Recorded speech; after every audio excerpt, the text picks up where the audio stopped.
ಮೋದಿ ಅವ್ರ ಗೌರ್ಮೆಂಟ್ ಬಂದ ಮೇಲೆ ಹಿಸ್ಟ್ರಿನಾಗ first time defence production 1.78 lakh crores cross ಆಗೈತಿ. ಈ 12 ವರ್ಷನಾಗ ಇಂಡಿಯಾದಾಗ ಏನೇನ್ ಬಿಲ್ಡ್ ಮಾಡ್ಯಾರ ಅಂತ ಹೇಳ್ತೇನೆ ನೋಡ್ರಿ. ಫಸ್ಟ್ INS ವಿಕ್ರಾಂತ್, ಇಂಡಿಯಾದ ಫಸ್ಟ್ ಸ್ವಂತ home build aircraft carrier. Next important BrahMos super sonic cruise missile. Nuclear powered INS Arihant, Akash air defence system ನಮ್ ಸ್ಕೈ ನ ಗಾರ್ಡ್ ಮಾಡ್ತೈತಿ. ಪಿನಾಕ ರಾಕೆಟ್ ಆರ್ಟಿಲರಿ, ಬಹಳ ಪ್ರಿಸಿಷನ್ ಮತ್ತು ಮೊಬಿಲಿಟಿ ಇರೋ ಸಿಸ್ಟಮ್.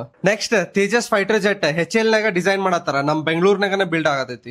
ಆಮೇಲೆ MIRV ಮತ್ತ ಅಗ್ನಿ 5 ಒಂದ್ ಮಿಸೈಲ್, ಅದ್ರೊಳಗ multiple warheads, multiple targets. Project 17A stealth frigates ಮತ್ತ ಪ್ರಾಜೆಕ್ಟ್ 15B ಡಿಸ್ಟ್ರಾಯರ್ಸ್. ಇಂಡಿಯಾದ ಫಸ್ಟ್ ಪ್ರೈವೇಟ್ ಏರ್ಕ್ರಾಫ್ಟ್ ಲೈನ್ ಇಂದ ಹೊರಗೆ ಬಂದಿದ್ದ C295 ಟ್ರಾನ್ಸ್ಪೋರ್ಟ್ ಏರ್ಪ್ಲೇನ್. ಇದರದ ರಿಸಲ್ಟ್ಸ್ ಏನಂದ್ರ ಇಂಡಿಯಾದ 65% ಮಿಲಿಟರಿ ಗೇರ್ ಇನ್ ಹೌಸ್ ತಯಾರಾಕೈತಿ. ಜೊತೆಗೆ 7.85 ಲ್ಯಾಕ್ ಕ್ರೋರ್ ಡಿಫೆನ್ಸ್ ಬಜೆಟ್. ಇದು ಹಿಸ್ಟ್ರಿನಾಗ ಲಾರ್ಜೆಸ್ಟ್. ಇದೇ ತರ ಬೇರೆ ಬೇರೆ ಜಿಯೋ ಪಾಲಿಟಿಕ್ಸ್ ಮತ್ತೆ AI ರಿಲೇಟೆಡ್ ಕಂಟೆಂಟ್ ನನ್ನ ಪೇಜ್ ನ ಹಾಕ್ತಿರ್ತೀನಿ. ನನ್ನ ಪೇಜ್ ನ ಫಾಲೋ ಮಾಡ್ರಿ. ಜೈ ಹಿಂದ್.